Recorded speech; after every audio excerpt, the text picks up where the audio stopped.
بسم اللہ الرحمن الرحیم۔ السلام علیکم، welcome to my YouTube channel Quran with تجوید۔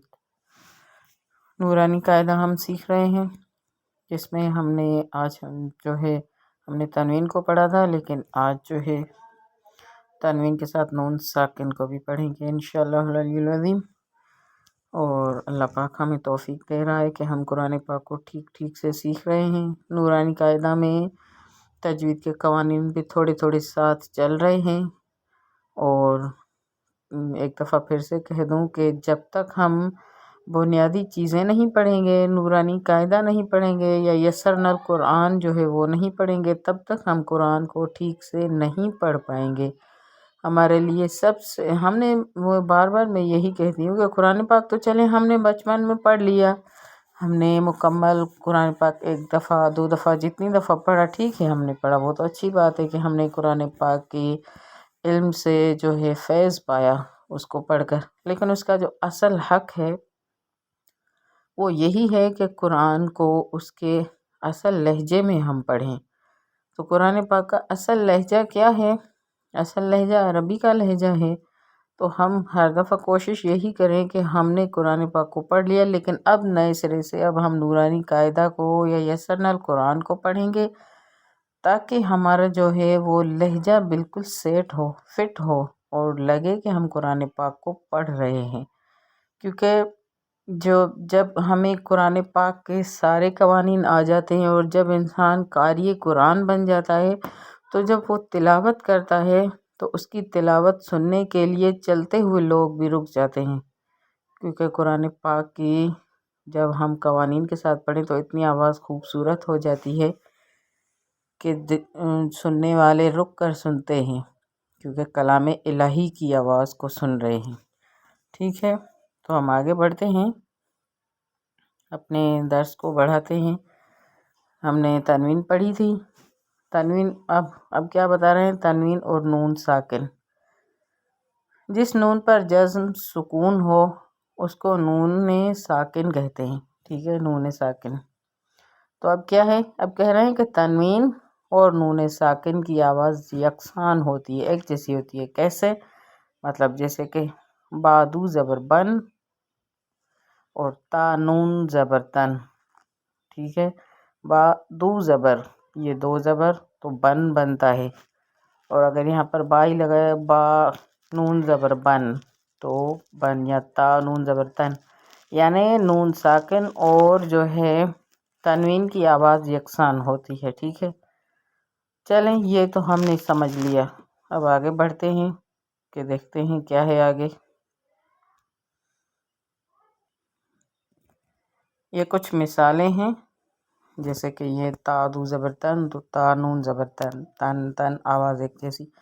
تا دو زیر تن، تا نون زیر تن، تن تن۔ تا دو پشتن، تا نون پشتن، تن تن، آواز دونوں کی ایک جیسی ہے۔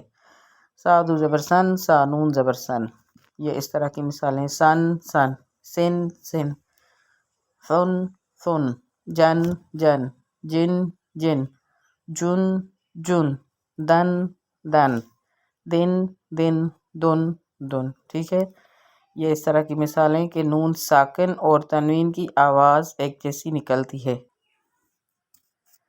اب کچھ سوالات ہیں جن کو ہم نے سمجھنا ہے، پڑھنا ہے۔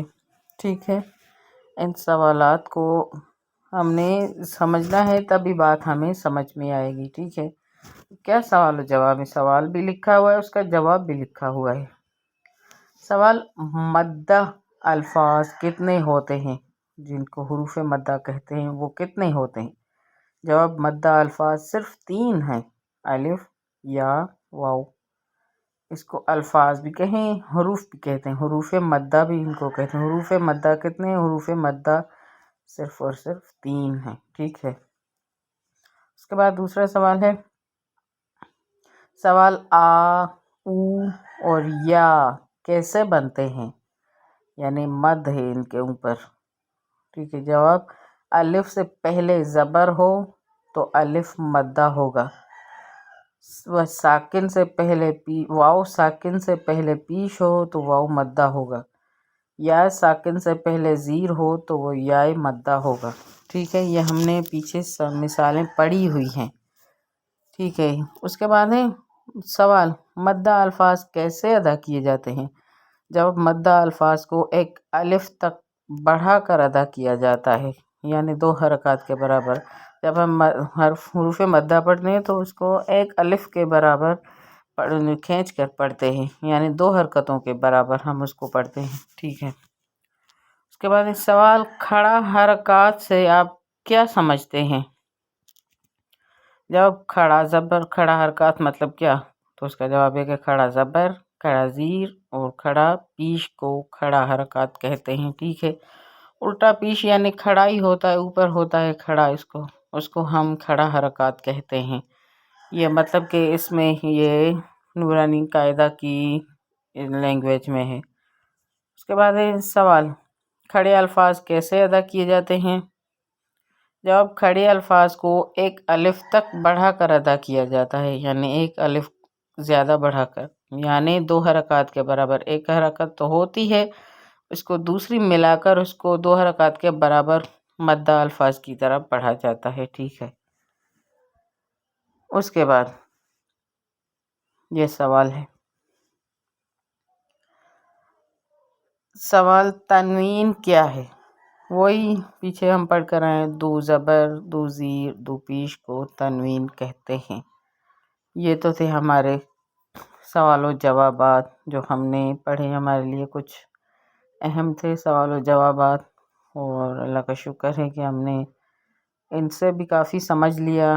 حروف مدہ کتنے ہیں؟ حروف مدہ 3 ہیں. اور جو ہے حروف مدہ بنتے کیسے ہیں؟ اگر کہتے ہیں زبر سے پہلے الف سے پہلے زبر ہو تو الف مدہ ہوگا. واو ساکن سے پہلے پیش ہو تو واو مدہ ہوگا.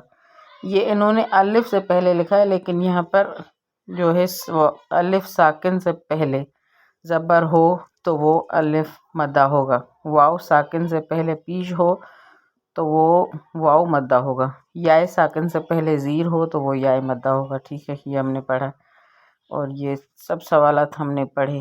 اب تھوڑا آگے چلتے ہیں. اب یہ ہے کہ تنوین و نون ساکن کا قاعدہ، اظہار کیا ہے؟ اب یہاں پر آج ہم پڑھیں گے تختی نمبر 9 میں اظہار. اظہار کیا چیز ہے؟ اظہار جب ہم پڑھتے ہیں کیا چیز ہے؟ تو اظہار کہاں پر ہوتا ہے؟ حروف حلقی جہاں پر بھی آئیں گے وہاں پر ہمیں اظہار، یعنی کچھ حروف ایسے ہوتے ہیں کہ جس کو ہم غنّے کی آواز یعنی ناک میں لے جاتے ہیں اور اس کو مخفی کر کے پڑھتے ہیں.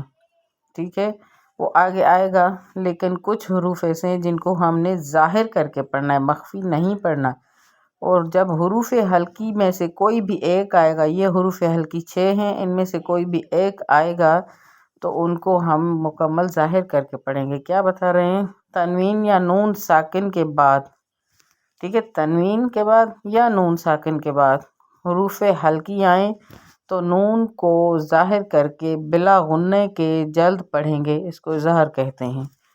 ٹھیک ہے، تو جو ہے بلا غنّے کا مطلب غنّہ وہ چیز ہوتی ہے جس میں آواز کو ہم جب بھی جو ہے تنوین اور نون ساکن آئے گا تو ہم اس آواز کو مخفی کر کے پڑھیں گے، تھوڑا ناک میں لے جائیں گے. جیسے کہ من کتابن، تو اس کو ہم من کتاب نے یہاں پر ہم مخفی کر کے پڑھیں گے. کس طرح سے؟ تھوڑا ناک میں آواز لے جائیں گے، من کتابن. ٹھیک ہے، من کتاب، نون کو ہم تھوڑا مخفی کر کے پڑھیں گے، واضح نہیں پڑھیں گے. لیکن اگر من کے بعد ان حروف میں سے کوئی آتا ہے تو وہاں پر ہم من نہیں پڑھیں گے، من ہی پڑھیں گے، کیونکہ یہ حروف حلقی اس طرح کے ہیں جہاں پر بھی حروف حلقی آئیں گے نون ساکن یا تنوین کے بعد تو ہم ان کو واضح کر کے ظاہر کر کے پڑھیں گے، اظہار کر کے پڑھیں گے. ٹھیک ہے، جس کی کچھ مثالیں ہیں، یہ دیکھیں، طیرن ابابیل. اب یہاں پر کیا آ گیا ہے؟ جو حروف حلقی ہے، الف حمزہ، یہ حرف حلقی حلق سے ادا ہوتے ہیں. اب اگر یہاں پر حرف حلقی نہ ہوتے، صرف با ہوتی، یہ دونوں الف نہ ہوتے، تو ہم کس طرح سے پڑھتے؟ طیران بابیل، لیکن الف آ گئے تو ہم پڑھیں گے طیرن، ٹھیک ہے. نارن حامیتن، ٹھیک ہے. اگر یہاں پر یہ حرف حلقی نہ ہوتا، صرف میم ہوتا، تو ہم کس طرح سے پڑھتے؟ نارن میتن، لیکن حرف حلقی آ گیا ہے تو ہم پڑھیں گے نارن حامیتن، واضح کر کے پڑھیں گے. لیمن خشیہ، اگر حرف حلقی کی جگہ دوسرا کوئی ہوتا تو ہم اس طرح سے پڑھتے لیمن، آواز کو ناک کی طرف مخفی کر کے لے جائیں گے لیمن، اس طرح سے. لیکن حرف حلقی ہے تو ہم پڑھیں گے لیمن خشیہ.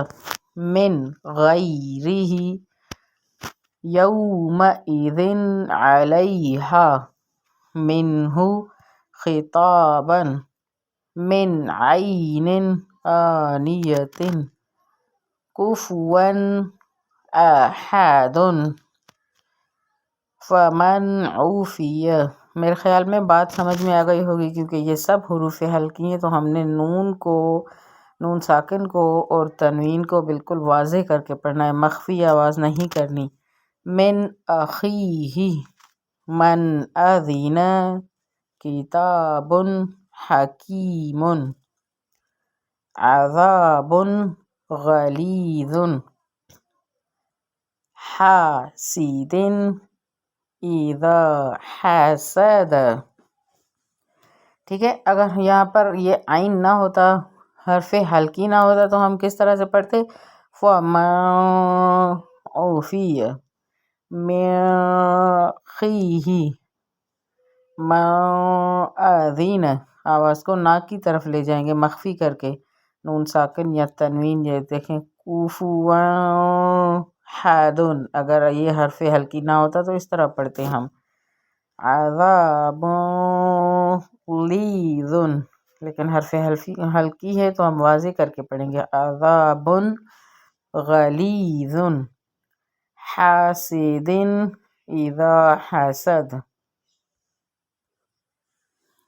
ٹھیک ہے. تو ویورز، ہمیں آج یہ حروف حلقی سمجھ میں آ گئے کہ حروف حلقی جہاں پر آئیں گے تو ہم نون ساکن اور تنوین کو مخفی کر کے اخفا کر کے نہیں پڑھیں گے، بلکہ بالکل واضح کر کے پڑھیں گے. اس کا آواز مخفی حلقی کر کے نہیں پڑھیں گے، بالکل واضح کر کے سیدھی سیدھی آواز کر کے پڑھیں گے. ٹھیک ہے. تو آج کی بات مجھے امید ہے کہ آپ سب کو سمجھ میں آ گئی ہوگی. جو سوالات میں نے بتایا آپ سب کو سمجھ میں آ گئے ہوں گے. انشاءاللہ ہم ملیں گے نیکسٹ ویڈیو میں اور نیکسٹ درس کے ساتھ. تب تک کے لیے مجھے اپنی دعاؤں میں یاد رکھیں، اپنا خیال رکھیں، اور جو ہے اگر آگے پڑھنا چاہتے ہیں چینل کو سبسکرائب کریں، بیل آئیکن کو دبائیں، اور کمنٹ کریں، شیئر کریں، کسی اور کو بھی بھیجیں تاکہ کسی اور کو فائدہ ہو. ٹھیک ہے. پھر ملیں گے نیکسٹ ویڈیو میں. اللہ حافظ. جزاکم اللہ خیر.